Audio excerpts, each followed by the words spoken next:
आज 4 रियासतों के इंतखाबात के नताइज का दिन है। जैसे 2024 के लोकसभा का सेमीफाइनल भी इसे कहा जा रहा है और मध्य प्रदेश, राजस्थान के साथ ही तेलंगाना असेंबली इंतखाबात के वोटों की गिनती आज जारी है। तो तेलंगाना में रुझान में कांग्रेस आगे चल रही है, जबकि राजस्थान और मध्य प्रदेश में बीजेपी को सबकत हासिल है। इसके अलावा छत्तीसगढ़ में भी बीजेपी यहां पर बढ़त बनाती हुई नजर आ रही है। कांटे की टक्कर पहले देखने को मिल रही थी, लेकिन अब सीधे तौर पर बीजेपी को सबकत यहां पर मिलती हुई नजर आ रही है और सिर्फ तेलंगाना ही वाहिद ऐसी रियासत नजर आ रही है जहां पर कांग्रेस फिलहाल सबकत हासिल करती हुई नजर आ रही है। तो ये पहली बार होगा जब से तेलंगाना फॉर्म हुआ है, उसके बाद से ही बीआरएस जो कि पहले टीआरएस थी उसकी सरकार यहां पर रही थी, हैट्रिक बनाने से यहां पर कांग्रेस रोकती हुई नजर आ रही है। और पहली बार अगर ये जो रुझान है वो नतीजों में तब्दील होंगे तो कांग्रेस यहां पर सरकार बनाएगी, लेकिन बड़ा नुकसान और 3 रियासतों में यहां पर कांग्रेस को देखने को मिल रहा है। छत्तीसगढ़ उसके हाथ से छिनता हुआ नजर आ रहा है, तो वहीं राजस्थान में अशोक गहलोत, राहुल गांधी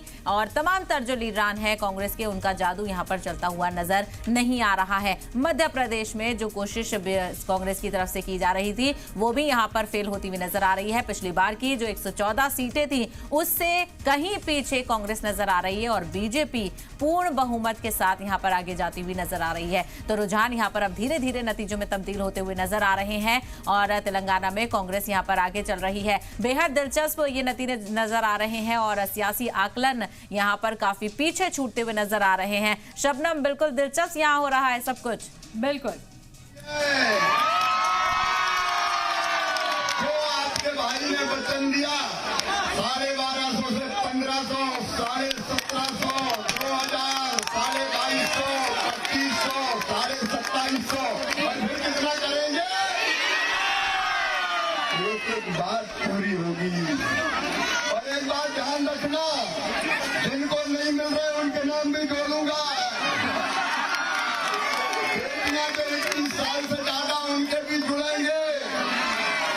और ये भी ध्यान रखना, जब लाडली बहना लखपति बहना बनेगी, लखपति। आज बहुत विस्तार में नहीं जा रहा। प्रधानमंत्री जी की जो गारंटी है मध्य प्रदेश को एक एक पूरी करेंगे। और भाई तो तुम्हारे लिए जिएगा मेरी बहनों, तुम्हारी जिंदगी बदलना मेरी जिंदगी का लक्ष्य है। हम कोई कसर नहीं छोड़ेंगे। आज मैं अपनी सब बहनों को अपना आभार प्रकट करता हूँ।